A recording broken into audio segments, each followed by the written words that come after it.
Putilauzo'nun 12 cho'ng shogirdi bor. Ularning G'arb Sovet nomli asari tutgan o'rni intayin yuqori va nihoyat muhim. Hamda biz hammamiz eng tunishli erkak tanglash Avliyo Azam Sunukun bo'lsa, ularning orasidagi eng ojizining birisi deyishga bo'ladi. Putilauzo'ning shogirdining eng qaltisiri hatto 3 bo'ldimi yuqori o'rinda turdi. Uning shogirdlarining ichida Avliyo, Olvasti, hatto odatdagi puqra odamlarmi bor. Shuning uchun bu yerdagi Putilauzo'ni butkul G'arb sayohatidagi eng katta o'rinlashtiruvchi, eng katta Avliyo, jingi Shiyoju shu Putizo'da ju, shu tazici budaji julimen deydi. Hamda Putilauzo'ning shogirdlarining ichida bir Olvasti va buning orqa ko'rinishi intayin sirli. U bo'lsa-mu, Qariboran o'nkiridagi Qariy Olvasti. Qarsak bu Qariy Olvasti G'arb sayohatda birdan-bir tug'ilgan kun o'tkazgan Olvasti. Uning ustiga bu yana Tangsungning go'shtini yeyishga qilch qiziqmaydi. Hamda bu yerda Tangsungning go'shtini yeyish G'arb sayohat nomli asarga qarsak, hamma Olvastining bir orzusi shunami.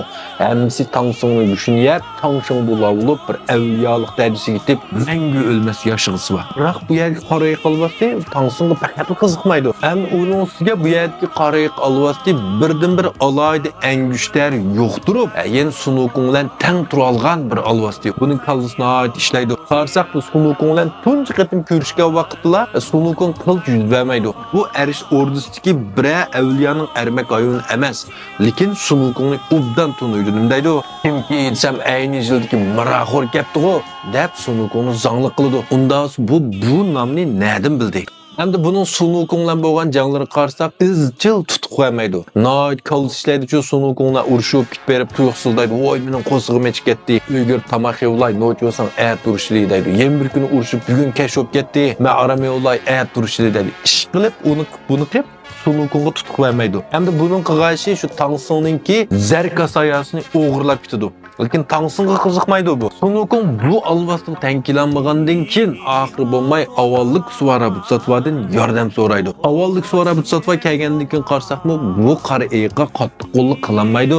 Bevosita buni bilan tutishib o'ltirib bunda qilmaydi. Aksincha Sunukun bilan hamkorlashib turib, kallishlatib bir tiko o'ynab, buni shu Sunukun qilgandan ele qizilmeyga o'ldirib oldi. Shuning bilan Sunukun buni qo'siq kirib, buning adabini bergandan keyin buni qayli qildi. Endi bu vaqtning o'zida darhallam avvallik Suvara buningimi oltin chambarak bekitib qo'ydi. Sunukun shunda bekitib qo'yib baplagan. Sunukun bilan o'xshash usulda baplavatdi. Chunki avvallik Suvarabutsatvami Qariy bilan Sunukunning bir shishon ekanligini, ya'ni o'xshash bir ustozdan chiqqan shogirdlar ekanligini bildi. Buning uchun buningimi qattiq qo'llik qilinmaydi. Uning keyindan buni o'ltirib etib yoki jazolab ubuqmay aksincha o'zining qishig'i aktiv yordam chiqib ishlativatdi. Shuning uchun bu asarga Olvastan yo'qtish qoidasi qarsak, oriq terigi yo'q Olvastlarni Sunukun o'ltirib Oriq terigi ba Olvastlarni shu avliyo yoki butsatvalar akitdi. Hamda bu Qariyning oriq terigi yo'q, biroq boyib qolgan Olvastlarning birisi. Bundan esa bu yerda Putilauzo'ning shogirdlaridan yana sizlar kimlarni bilsizlar? Yeni kimlarni so'zlaymiz? Bu mazmun qiziqadigan do'stlar meni go'nja qo'yib, keyingi sonlarga davomli harakat qilinglar. Rahmat.